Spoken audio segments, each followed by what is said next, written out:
TD Ryan Unleashed is brought to you by Scott Zyman, your State Farm insurance agent. Scott can help you save money bundling your home and auto insurance. Call 815-748-3101 or stop by at 2587 Sycamore Road, Suite D in DeKalb. Like a good neighbor, Scott Zyman and State Farm are there. Pizza Villa, pizza, pasta, sandwiches, and more at 824 West Lincoln Highway in DeKalb. For delivery or pickup, call 815-758-8116 or go to pizzavilla.com. My Insurance Guys in Sycamore, family owned, local, reliable.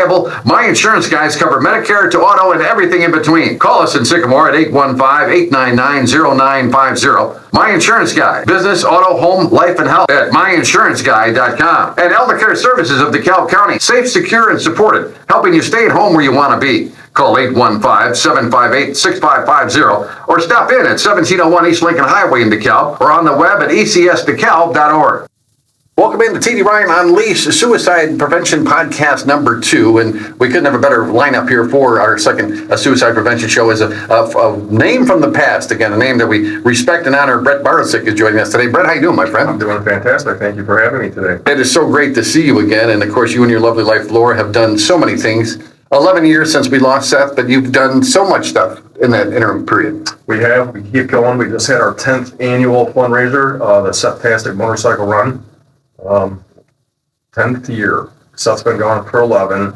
We had a little bit of a weather issue, but the motorcycle run did get canceled, but everybody showed up at noon. We still had a great time. Our supporters made their donations, so financially we did fantastic.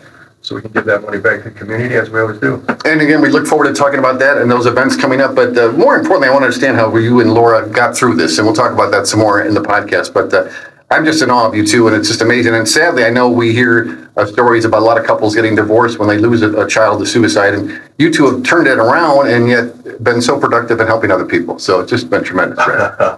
I will say Laura's the glue that keeps me around, or us together for sure. It's not easy. It's been 11 years. Every time I meet with you, I start getting choked up. But it's not easy. And I still struggle every single day. But it's not as painful as it was initially. But it's still there. We're going to introduce Sabrina here, but I want to get a quote from Seth. Seth stressed the importance of not judging anyone. You don't know what has happened to that person in their life. And that's, there's a TV PSA that they run where a guy has some kid riding by his bike and he rides on his lawn and he yells at him and a little old lady walking by and then he puts on these glasses and he sees his father has left him, his mother's got 2 different jobs. The lady was struggling with dementia. And it's only when we have glasses like that we realize that the problems that other people are going through, don't we? Yeah, absolutely. And Seth was a true believer in that statement. And he opened my eyes to that too. You always see that weird person in line at the grocery store or something and you judge or you make assumptions, but not knowing what somebody's going through mentally or, just in life in general, you never assume anything because you don't know where that person's at. Well, my favorite quote is, I felt sorry for myself because I had no shoes and then I met a man who had no feet. I thought that was from the Bible. It's actually from Helen Keller. Helen Keller actually said that. So if anybody had a right to complain, it would be Helen Keller. Let's meet Sabrina Nicholson. Sabrina, thank you so much. You helped us get organized with this. Tell us who you're with, Sabrina, and what we're going to be talking about today.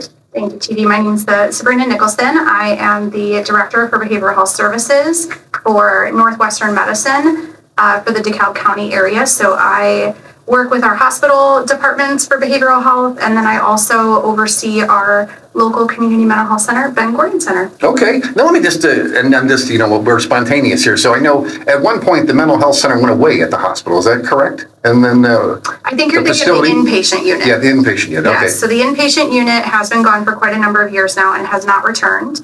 But there's still a very strong behavioral health presence in DeKalb County. In fact, in the last 2 years, the hospital system has opened an intensive outpatient program and partial hospitalization program for adults and adolescents, right just less than a mile off the campus of the hospital. So. Okay.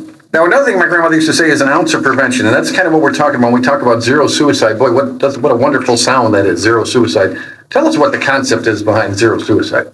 Yeah, and I agree with zero suicide is such a profound statement because I think it hits you at your core of letting us know that is an obtainable outcome that we really, truly are working toward because we're here to save lives. And in behavioral health, we don't have the utensils necessarily that your physical health providers have, but we are trained to work with individuals to help them if they're open and willing to be helped, to help bring awareness to zero suicide. And what that means is that having this goal to have no suicides in DeKalb County. That's our area of focus, is DeKalb County. Obviously, zero suicide is national, worldwide.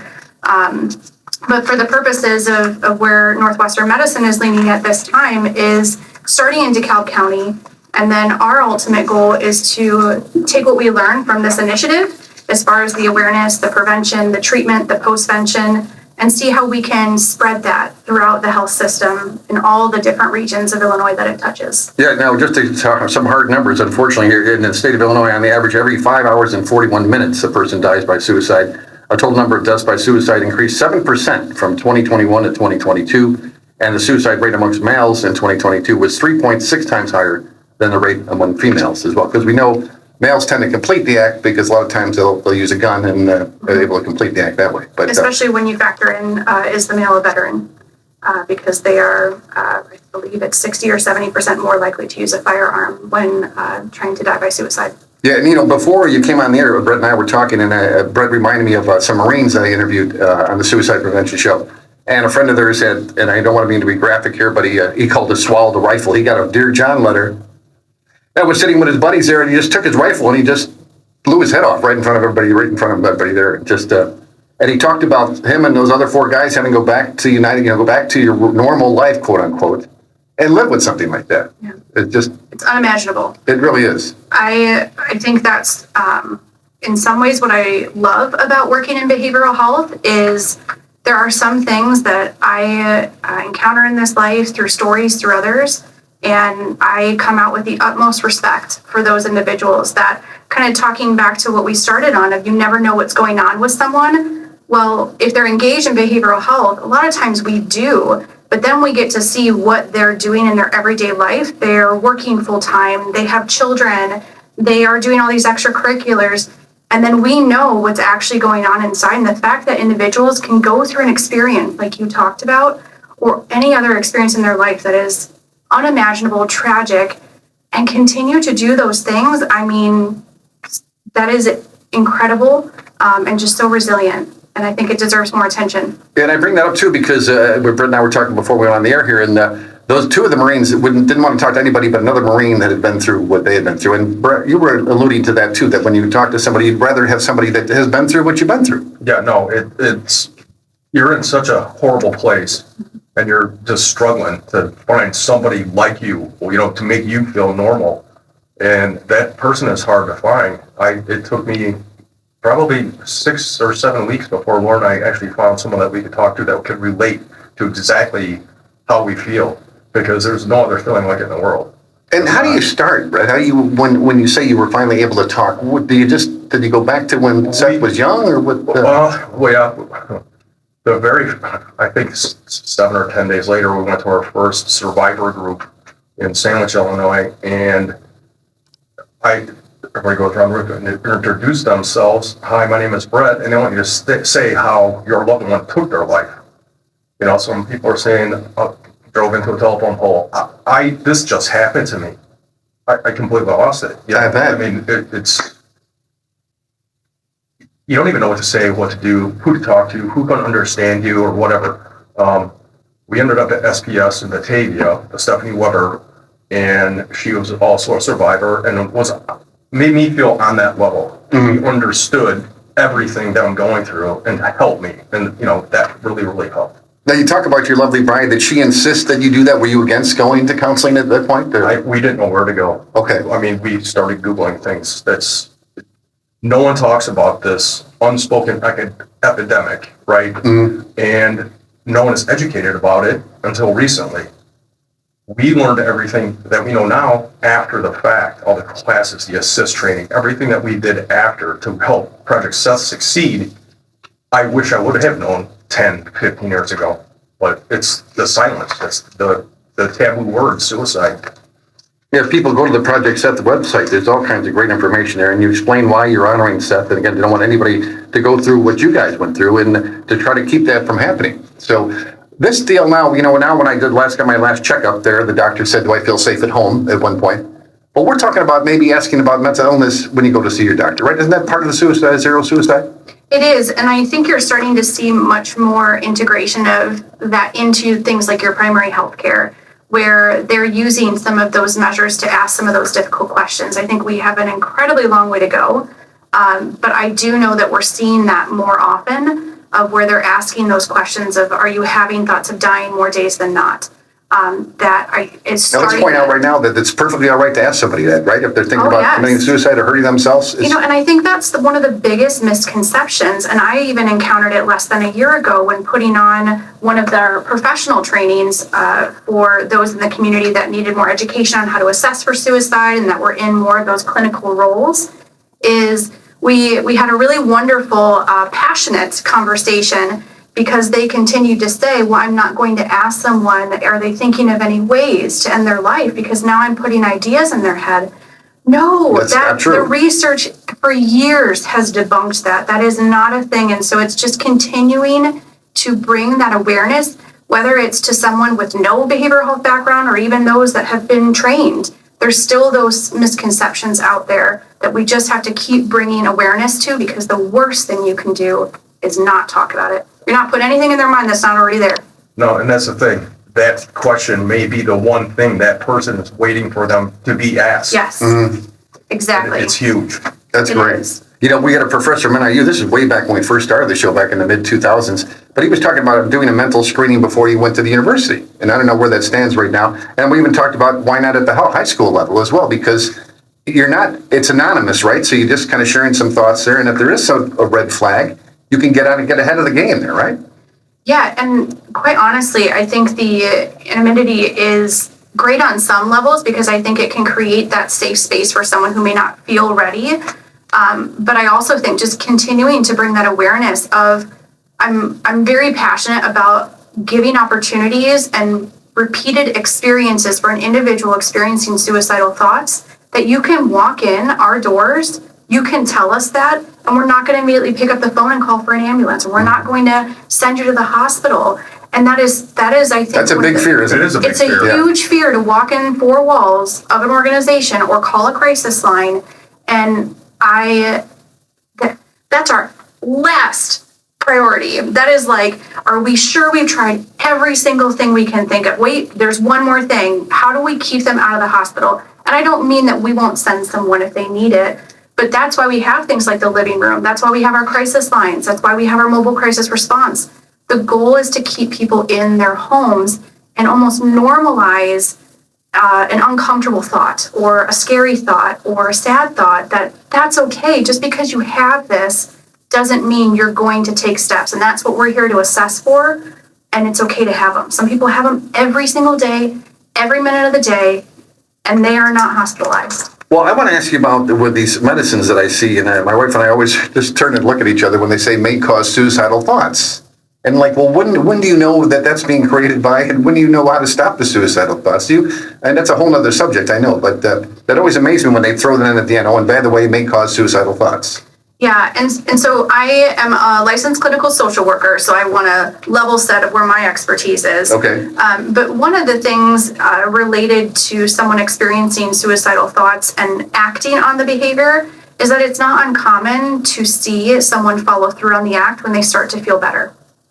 And so when someone starts medications, and I'm not saying this is true for every single one, but they are going to, in theory, start to feel a little bit better, which could, in the beginning, increase their risk for following through on any thoughts that they were already having. But it's always best that if you're starting a medication where it has that, or really any medication at all, make sure you're talking to either your psychiatrist, your primary care doctor, and just learn about it. Learn, what are those signs? What should I look out for? And don't be afraid to ask the question. Well, I know one of the important warning signs is if they do seem to be calm or getting better, they might have decided already to commit the act, right? And then they actually calm down at that point because they've made that big decision. That is one of the signs. Yes. That is, absolutely. We teach that in our presentations at all the DeKalb schools. Yes. Okay, that's a big thing to know. Well, let me ask you a tough question. I'm always asking Brett tough questions, but do you feel that, and looking back in hindsight, of course, hindsight's 2020, when we talk about Seth getting help earlier in his life, did you see opportunities, or were there opportunities where Seth maybe could have gotten help earlier? I believe so, but that goes back to myself and my wife not knowing the signs, not being educated, and not paying attention because he was 20 years old. I wasn't best friends with my parents when I was 20 years old. He's, was in his room playing Xbox, whatever he was doing, secluded. He had a job. He did, kept to himself. The way I was raised, that's normal. I'm not going to go in there every day, every hour and ask, are you okay? Is everything okay? I didn't know to ask that. Mm-hmm. So. And he was an amazing young man, wasn't he? Because he was always supporting his friends, always helping out his friends to get through things. Oh, absolutely. He was their sponge, is what we jokingly say. He would listen to everybody. He would console everybody. I don't know of any enemies that he ever had. I'm sure he didn't like somebody from time to time, but after this happened, the amount of support we got from his closest friends, we still have that today. They were at the motorcycle run a couple weeks ago. That's wonderful. And again, it's been 11 years, but they've always supported us. We lean on them. They lean on us. It's odd to see them grow up. They're 30 something now and they have children and, they're married, and that's just something that Laura and I will never be able to enjoy. It's something that we missed out on, right? But we have that satisfaction in knowing that you got them to that point, because who knows where their life might have been if they didn't have no Seth. This is true, and Laura and I truly believe that. Without him, maybe there would have been more, right? Very good. So that's what we're talking about, suicide prevention, and we're talking to Sabrina Nicholson. So Sabrina, let's talk some more about this. Oh, now it's Over 50 Club. Tell us about what will it look like? Yeah, that's a great question. So What will it look like? Because Brett wants to know, because he might facilitate it. Well, Brett is helping us facilitate it. I think he, out of the kindness of his heart, very casually said, "Oh yeah, maybe I could help with that." I was like, "Sold. You're done. You're booked. No take backs." I cannot speak more highly of Brett and Laura and their family and everything that they've created out of an unimaginable tragedy. And to have someone at the table who identifies with that lived experience of talking about these difficult topics, and being an older man, you spoke to it earlier, how you were raised was you don't talk about it. You pull yourself up by your bootstraps. Yeah. Exactly. And so there's nothing more valuable than having someone who looks like you and has experienced something like you and is talking about it. And when we look at some of the most difficult demographic, age, gender, race, ethnicity, older men are one of the most challenging to engage and to get in a position to be able to talk about these things. And so what we're planning is just trying this out, of running a very informal, you can call it a support group, you can call it kind of a gathering, or let's just come together and hang out. And if people want to talk, we have a trained clinician at the table who's going to, whenever we have a model of, we have someone who's more identified as someone who's experienced the situation and open to talking about that, we always have them lead. So we want them to be the primary talkers, and we have the clinician at the table to be ready in case anything needs further intervention or support, or maybe needs to pull somebody aside, or maybe Brett needs to pull somebody aside. So just having those two different perspectives at the table is helpful. But our clinician is going to be an older gentleman, because it's very important to us to create an environment that is going to draw in who we're trying to reach. I'm not going to set up a men's support group with a 30-year-old female running it with Brett. It just because that would not fly. No. Well, I can speak firsthand. I go over to Elder Care Services, and I just joined their Cozy Corner book club. Yes. I just turned 65 years old. But I hear it's amazing. But it is amazing. But there's no other because me. I'm the only guy in the whole thing, because I knew I'd be the only guy there, and it's but it's like you said, we just got to kind of break through that stuff, right? You're the first guy. Yeah, well, I'll be the first guy. Okay. Right? Yeah, there it is. Yeah, you're the first guy. You're paving the way for the people behind you. They're coming. And the more you talk about it, the more you get it out there, you'll see that people will start to come. And so our expectations for this, I think I spoke with the Junction earlier today, which I'll solidify with them later, was, I don't know, maybe 5 or 10 people. Like, I'm hoping to just get one, honestly. Well, yeah, that's the way it's going to start. Right. And my age group, Gen X, right? We were 30 when we were 10 years old, and we are 30 at 50. Yep. And Exactly. we don't talk, like you just said, you fall down, you get up, you walk it off, you carry on. Right. There's no crying around here. So, I mean, I obviously offered, I will, like I told you earlier before we were on the air, I will talk to anybody. I will listen to anybody. But just talking to somebody who has experienced what I have been through and understands, I'm not a counselor, I'm not a therapist, but I've lived it. Well, I was going to say, but you've done it. So, And let me ask you another tough question. Again, when it comes to couples there, would they, Do they come up with you and say, Brett, and say, how do you and Laura stay together? How did you keep from? We get that question a lot. I bet. I mean, we are best friends. I know this sounds all cliche. We just hit our 30-year wedding anniversary. Congratulations. We love each other and we keep each other going. We feed off each other. We started this for that reason and just to help anybody that we can. Our motto is one life lost is one too many, and we truly believe that and stand by that. So her and I work off each other, and we get along so great. We don't have to think. We could finish each other's sentences, But you don't have the same page. You don't have a pat answer then when people say, how have you and Laura done this? I don't have a solid answer. Mm-hmm. It's just we keep grinding every day. We deal with what's thrown at us. We support people that need support, and we just try to help anybody that we can at whatever groups we can. The school district in DeKalb, the presentations, the younger adults. And it's funny, when we do these presentations, we start with 6th grade and go up. It's amazing some of the questions that a 6th grader will ask me in the hallway or, pull me aside and ask. They're paying attention. Yeah, and unfortunately, the younger age that we see, I don't know if you two know a wrestler named Mark Murrow, a big time wrestler in the 80s, but he did a presentation at the high school that I watched, and he had every child crying because he talked about being in the shower, having the gun, and wanted to be in the shower to keep everything clean and everything, but he thought about his mother right before he did it, and what Bob would have to deal with if he did this, and the fact that he was a celebrity, a wrestler, really seemed to count with these kids. They were paying attention, they were crying.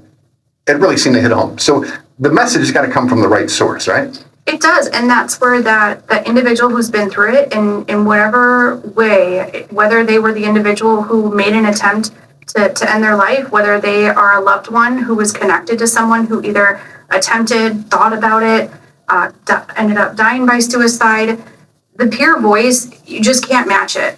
So I've been a believer in the peer model since I've been in the field. I've been a part of. What does that mean when you say the peer model? I mean, you can't, I think if someone's going to reach out for help, you got to have a peer supplementing it. So whether that's through sending them to some kind of NAMI group or some kind of presentation or hooking them up with some kind of mentor in a way of here's somebody who I know gets it. And if I'm sitting with them in therapy and what they're in front of me for something I haven't personally experienced, that's the first thing I'm going to acknowledge is I'm going to say, I'm not going to be able to be that person for you. And I think you need that. Mm-hmm. So let's figure out, you're going to keep meeting with me, but you need this too, because that is where you're probably going to become most vulnerable and make your most progress. So that connection, there's just nothing like it. It's the same, like think about, okay, it's probably a really bad analogy, but like anyone I meet who likes the Bears, I like them, right? It's that connection, that immediate connection you have with someone, or someone loathes the Packers as much as I do. I like them. We're going to have some nice, you know what? I knew it was risky, right? It was. Right. But it also, it can turn into a connection because A rivalry. A rivalry. It's a common experience that you have something personally tied to, whether it's something positive or something tragic. That's how you build connection, and that's how you grow as a human, right? So I just think it has to be present. And I think NAMI does an excellent job of that. Nonprofits like Project Seth, programs that we have that are funded through the state with peer supports, it's just phenomenal. But on the flip side of that, and again, I don't mean to bring this up, but I know couples do tend to divorce when they lose a loved one. And what happens there? Because they're just a reminder of the child brings that, so one reminds the other one of the They child. blame each other. And blaming each other, right? That's So what it is. Yeah. as sad as that is the case. Yep. Yeah. Because you don't have any answers, so what else can you do but blame somebody else? Yeah, And okay. you're both angry and mad at the world and don't care anymore. Yeah. So two negatives don't make a positive. Mhm. And that's I would say probably 90%. I'm just guessing, but Absolutely. of divorce survivors, that's why they blame each other. And Sabrina, what is it? Is there a set a game plan with that? Do you better to separate for a while and or It's so individualized, and Okay. I think what really speaks to Brett and Laura is somehow in what I would consider a very short period of time, although I wasn't there, I haven't known them for that many years, but they channeled it seemingly on the same path, right? They may have still looked differently of how they each processed it and moved forward, but they found a common way to channel their grief and bring the memory of their son and the wonderful things he did in his life and bring it forward to help others. And when you build that foundation following something so tragic, I think that is another component that really, I only recently have seen them live in person together, and I remember it's been in the last 3 weeks, a month was the first time I really truly saw in person Brett and Laura together, and I've seen them individually, and after it ended, I was like, well, they're just, wow. And so on one's, you could say, well, they're lucky. I don't think that's it at all. No, I would not use that term. I think they've done a lot of hard work. They have been through rock bottom and back, and they have found a way to be there for each other and for others to help them get through that. Yeah, we decided to take our tragedy and turn it into a positive to help everybody. Yeah. So many people, if you're out here in Galt County, there's college students standing on train tracks. Yeah. That was an accidental death. Who are you kidding? Yeah. And my family, my mother, very religious, very Catholic. A day after, well, what are you going to tell her to do, buddy? I'm going to tell them the truth. That's what I'm going to do. And that's what we've been doing. Well, we had a priest. I'm a little Catholic boy myself, altar boy back in the day, and remember being told that if you commit suicide, that's a sin, and you're going to hell. And that was it. And so we had a priest in there, and he said, "There's no way, because the Holy Father is all forgiving." And he says, "If you're struggling that much and you're suffering, there's no way he's going to do that." And I thought it was such a great answer from I was Father Black over there at the Newman Center, but really just kind of nailed it there. Because here, growing with the Catholics, they always put the fear of God into us all the time, dude. But when you realize that normally that somebody going through that, no way God would punish you for that. Right. So. And what's wonderful in that is a couple of things. One, the change in language, right? So there's been a significant shift between referring to it as someone committing suicide versus someone dying by suicide, because it is an illness. When you say commit suicide, you're saying that person was 100% rational, in a good place, made a conscious, solid decision to do this, and nothing else was going on. You commit a crime. Exactly. And it's not, it's an illness. It's something that you die from. And however that occurs is the details within it, but it still is an illness, and they succumb to their illness and they die by suicide. And the other part of that, just kind of reflecting on the religious component, is we've had an incredibly successful round over the last year of working with New Hope Missionary Baptist Church and Pastor Joe and his congregation, along with Mental Health Board and all other community partners, to put on these monthly wellness series to really focus on how do we bring education to one of the most in need areas of DeKalb, right, the Annie Glidden area, and also have it be represented to a population of African American individuals who are also one of the most challenging demographics to engage in behavioral health, because it's very similar, especially when you talk about a Black man, I'm not going to go for help. That's right. So really looking at these different extremely vulnerable areas and tying in things that are important to them. Their religion and their spirituality is huge. And I probably will misquote Pastor Joe, so I apologize in advance if he's listening, but I remember we did one of the series on seasonal affect disorder, and he stood in front of the group of about 30 or 40 people and said, "I'm here for you spiritually, but when you start talking about suicide or you are struggling with your mental health, that's not me. That's these professionals here." And I thought that was so impactful to say that spirituality is huge. It is such a strength. It is such a beacon of hope. But your pastor cannot always be the one that can get you through some of those things. Right. So just everybody working together is the best recipe. All right, well, let's talk about Project Seth. I want to mention Chuck Seabrest, though. People wonder how we started doing the suicide prevention show on WLBK back in the day. Chuck Seabrest came in one day. We had been running a PSA, a public service announcement from our rascal Clark Flats. He had lost his son to suicide.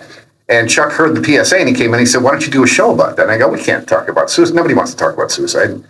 He goes, "Why don't I? Maybe you should give it a try." So we did, obviously, and we've been doing it for 15 years now, doing it in a podcast. But we talked to many people, a lot of younger people that even now we're told not to talk about your uncle passed away. Don't say that your uncle died by suicide. Say the uncle had an accident or any other thing other than saying they actually died by suicide. A bad word? Yeah. Well, so people say. Right. Right. Right. It still has that stigma of Very. shame, guilt. Yep. But getting to the point where you said we can't get inside their head, I lost my best friend to suicide. And what upset me the most was he got all his childhood toys out of his bedroom and went down to the garage and turned the car on. And knowing that his mom, he lived with his mom, and his mom was going to find him. And I was so angry with him because I'm like, not only for committing the act, but the fact that he knew his mother was going to find him.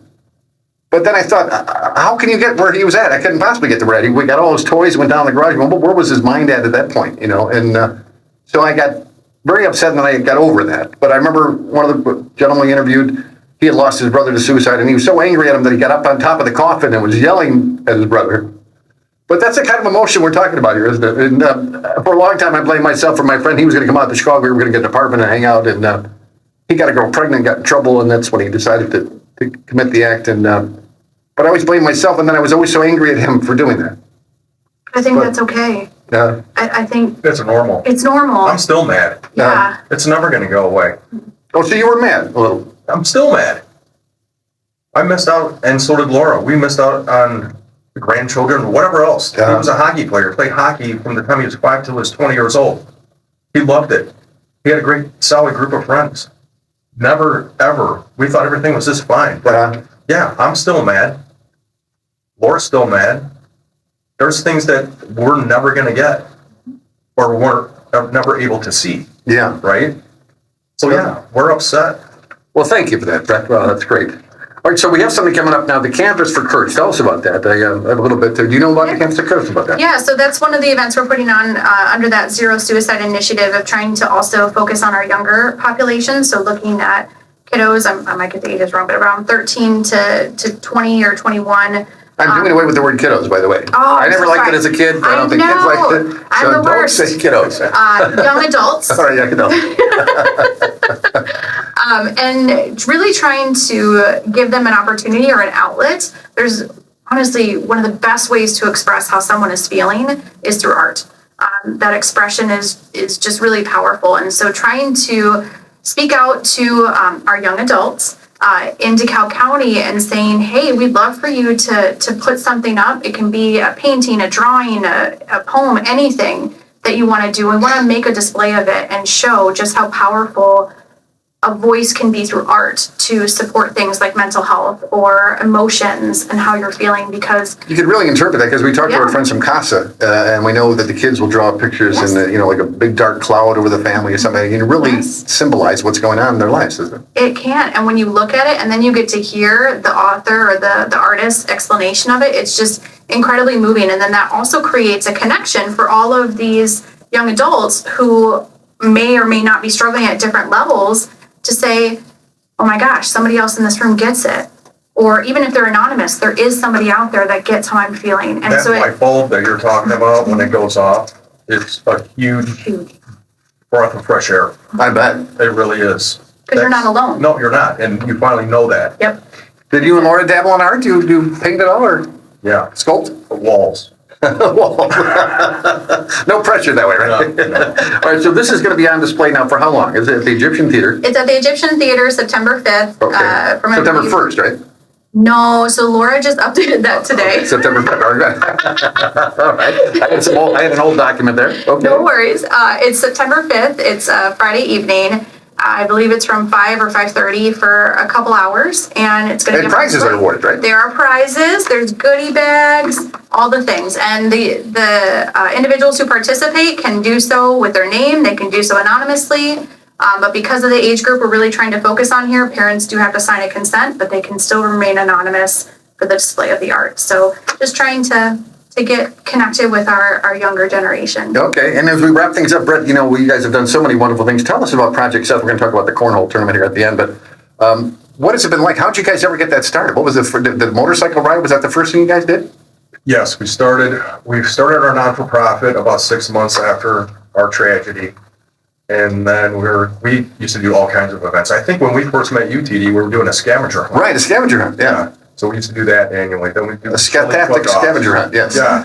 And then I had recently bought a motorcycle, and I'm looking at all these things, and I'm like, we can do this. And the amount of support you get from that group of people because they're writing for somebody that they lost or somebody that they know or a family member, whatever the case is. Right. And it's a very meaningful, heartfelt day. We started that and it has just grown every single year. So that's our main event now. We do have the bags tournament coming up at Brown Pub in Hinckley. I think September 6th, I believe. Yeah, I got it. September 6th, right? Yeah. So that is the second annual. That's put on by one of our volunteers, actually. Okay. She pulled it off all by herself last year, Ashley Custer, and we showed up to be emotional support animals, but she had the whole thing covered.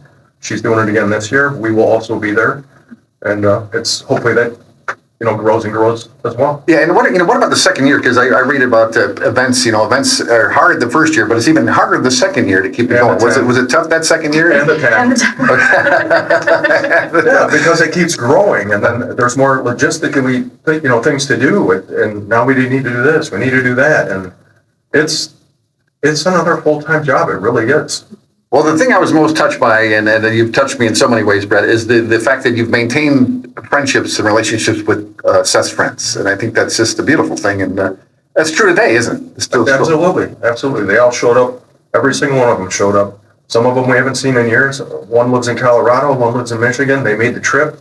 We asked them to please be there. It's the 10th year. We acknowledged them there, and it said everything that you and I have talked about them there at the event. Wow, that's fantastic. Yeah. Well, again, you guys are an amazing couple, and it's just amazing that you're sharing, helping people the way you're helping people after what you guys suffered through. So, well, thank you, and Brett and Lou and Lori again for that. Appreciate it, and everybody else where to find us. All right. And Sabrina, now again, tell us when will this first meeting be, or when will... So it'll actually be the day after the bags tournament or cornhole tournament. So it'll be that Sunday, September 7th at 10 a.m. And Junction is already said we can do whatever day we want. So I feel pretty confident in saying it's going to be at the Junction in town. Okay. And there'll be food. We'll have a buffet. And it'll just be, hey, if you want to come hang out with guys your age and just... I don't know if I can curse on here, so I'm not going to. You sure can. Oh, okay. Shoot the shit, right? There you go. You can, or there's also... I would have known that 10 minutes ago. I know, right? Probably better at the end, because once you give me a green light. But yeah, just come hang out, come talk, don't talk, just be around people, anything, have some good food, and we're going to see how that one goes, and then figure out what that looks like moving forward, because it's not something we want to stop doing, but is that the right way to do it? Right. Or do we need to pivot a little bit? So, yeah. You got to see what you got to raise up the flag, see who salutes, right? That's right. That's right. Well, just to wrap things up here, I was on the radio for 35 years and I never swore. And I started doing this podcast. And the other day, I don't know if you know who Ron Modell was. Ron Modell was the music director at NIU, and he started the jazz band over there. But at the age of 7, he started a stand-up comedy routine. So I interviewed him on the radio, and I looked up his routine up in Florida there. And this was the joke that he said. So we'll end up with this joke. And again, this is Suicide Prevention Show number 2 here, TD Ryan Unleashed. A young man goes in to apply for a job, and the gentleman who's interviewing him says, all right, young man, what do you think is your worst attribute, the absolute worst attribute? And the kid thinks about it for a minute. He goes, oh, I tell the truth. No matter what, any occasion, I'll tell the truth. And the guy thinks about it, and he goes, you know what? We don't happen to think that's such a bad attribute. And he goes, I don't give a fuck what you think. That's Ron Modell's joke, so share that. But I love it. So again, Project Seth, right? Just find it on there, and you can find all the great things you guys get going on. Facebook, Instagram, all the social outlets were there. ProjectSeth.org is the website. Thank you for that. Again, you guys are amazing, amazing people. And again, Ben Gordon Center, we can just go and... Ben Gordon Center, you can walk in any day, 24/7, 365, because we have our living room. And I want to do one plug that on Sunday, September 21st, 8:30 a.m. at Kishwaukee's Wellness Center, we got the Be the One walk, bringing that awareness to be the one to say something, to save a veteran from dying from suicide. And then we also have on September 27th, which is a Saturday, 8:30 a.m. at Hopkins Park. We got the American Foundation for Suicide Prevention, Walk Out of Darkness. So lots of really cool events coming up in the month of September. It is Suicide Awareness Month. Yes. So there'll be, if you haven't reached out, September is a place where you're going to find a lot of people who are going to be able to connect with you. So if you see something that sparks your interest or you feel more comfortable, I encourage you to try it. And don't be afraid of asking somebody if they're thinking about hurting themselves. Never be afraid. Always ask the question. Always. And that's TD Ryan Unleashed, Suicide Prevention Show number 2. TD Ryan Unleashed is brought to you by Scott Zyman, your State Farm insurance agent. Scott can help you save money bundling your home and auto insurance. Call 815-748-3101 or stop by at 2587 Sycamore Road, Suite D in DeKalb. Like a good neighbor, Scott Zyman and State Farm are there. Pizza Villa, pizza, pasta, sandwiches, and more at 824 West Lincoln Highway in DeKalb. For delivery or pickup, call 815-758-8116 or go to pizzavilla.com. My Insurance Guys in Sycamore, family owned, local, reliable. My Insurance Guys cover Medicare to auto and everything in between. Call us in Sycamore at 815-899-0950. My Insurance Guy, business, auto, home, life, and health at myinsuranceguy.com. And Elder Care Services of DeKalb County, safe, secure, and supported, helping you stay at home where you want to be. Call 815-758-6550 or stop in at 1701 East Lincoln Highway in DeKalb or on the web at ecsdecalb.org.